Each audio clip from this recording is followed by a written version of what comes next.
అంటే యాక్చువల్గా వీళ్ళు ఇన్ని దశాబ్దాల పాటు ఈక్వల్ అంటే స్టార్డమ్ని అంటే చిరంజీవి గారు కానీ అటు బాలకృష్ణ గారు కానీ వెంకటేష్ గారు కానీ నాగార్జున కానీ 4 పిల్లర్స్ లాగా ఇండస్ట్రీని కొన్ని దశాబ్దాల పాటు వాళ్ళు వేయలేరు.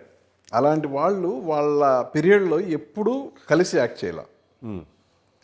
సో ఆ అసాధ్యాన్ని సుసాధ్యం చేసి చూపించావు ఈ సినిమాతో. అంటే వెంకటేష్తో 3 సినిమాలు చేసిన ఆ ఎక్స్పీరియన్స్ వల్ల నువ్వు కన్విన్స్ చేయగలవా, లేదంటే ఏంటి ఆ సబ్జెక్ట్తో మెప్పించి? అంటే 2 చిరంజీవి గారి మీద ఉన్న రెస్పెక్ట్ ఫస్ట్, నాతో ఉన్న కంఫర్ట్ సెకండ్. ఈ 2 నచ్చి వెంకీ గారు ఎంటర్ అయ్యారు దీంట్లోకి. అండ్ మీరు అన్నట్టు అసలు మనం చూడగలమా ఈ కాంబినేషన్స్ అనుకున్న వాటి కాంబినేషన్స్ ఇవి. సో అది పాసిబుల్ ఏంటంటే క్రెడిట్ గోస్ టు చిరంజీవి గారు అండ్ వెంకటేష్ గారు. అండ్ రేపు మీరు థియేటర్లో చూస్తే మీకు అర్థమవుతుంది వాళ్ళు ఏ రేంజ్కి కంఫర్ట్గా ఫీల్ అయ్యారు అనేది. సో అల్టిమేట్గా ఉంటుంది.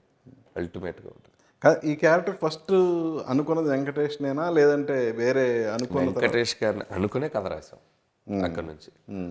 వెంకటేష్ అయితే చిరంజీవి గారు మెన్షన్ చేసింది వెంకటేష్ గారిని.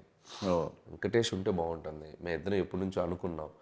మేము కలిసినప్పుడు వెంకీ గారు కూడా చాలా ఎగ్జైట్ ఫీల్ అయ్యారు. వెంకీ కూడా చేస్తే బాగుంటుంది, దీంట్లో స్కోప్ ఉంది, అందులో నీకు వెంకీకి ఒక కంఫర్ట్ ఉంది, నీకు వెంకీకి ఒక suggestion from you side only. 100% suggestion ఆయన ఇచ్చారు, మ్యాటర్ మేము రాసాం.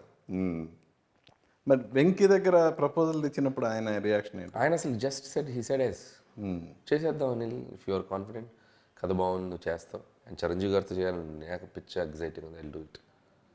ఇంకా దాంట్లో నో మోర్ డిస్కషన్. అంటే మాకు ఒక చిన్న డౌట్ వస్తుంది. ఏంటది? సంక్రాంతికి వస్తున్నాం సూపర్ డూపర్ హిట్ అయింది. మనశంకర వరప్రసాద్ గారు సంక్రాంతికి వస్తున్నాం ఫ్రాంచైజీలో భాగంగా వస్తున్న సినిమా అనేది కరెక్టా కాదా? 100% రాంగ్. మన శంకర్ ప్రసాద్ గారు అనేది సపరేట్ కథ, సపరేట్, అసలు సంబంధమే లేదు ఆ సినిమాకి ఈ సినిమాకి. ఇందులో చినరాజు, భాగ్యం, మీనాక్షి వాళ్ళదొక స్టోరీ, ఇందులో శశిరేఖ, శంకర్ ప్రసాద్ వీళ్ళదొక స్టోరీ. వీళ్ళ అంటే ప్రతి ఫ్యామిలీకి ఒక ఇండివిజువల్ స్టోరీ ఉంటుంది కదా. సో ఇది ఈ ఫ్యామిలీ కథ, ఆ ఫ్యామిలీ కథకి ఈ ఫ్యామిలీ కథకి సంబంధం లేదు. సో ఈ 2 ఫ్యామిలీలను ఎప్పుడు కలపపోతున్నాను? ఈ ఇందులో అయితే కలపలేదు, ఫ్యూచర్లో చూద్దాం. ఫ్యూచర్లో ఆ ఫ్యామిలీకి ఈ ఫ్యామిలీ వస్తుందేమో చూద్దాం. ఇప్పటికైతే లేదు, ఇప్పటికైతే అసలు నో యూనివర్స్. సో చిరంజీవి గారి కెరీర్లో ఒక విధంగా చెప్పాలంటే ఫస్ట్ సాంగ్ రిలీజ్ అవ్వగానే ఫస్ట్ టైం ఒక 100 మిలియన్స్ వ్యూస్ అనేది అంటే ఇప్పుడున్న ప్రజెంట్ ట్రెండ్లో ఓ విధంగా చెప్పాలంటే గ్రేటెస్ట్ అచీవ్మెంట్. అంటే యంగ్స్టర్స్తో పోటీ పడుతూ రావటం అనేది.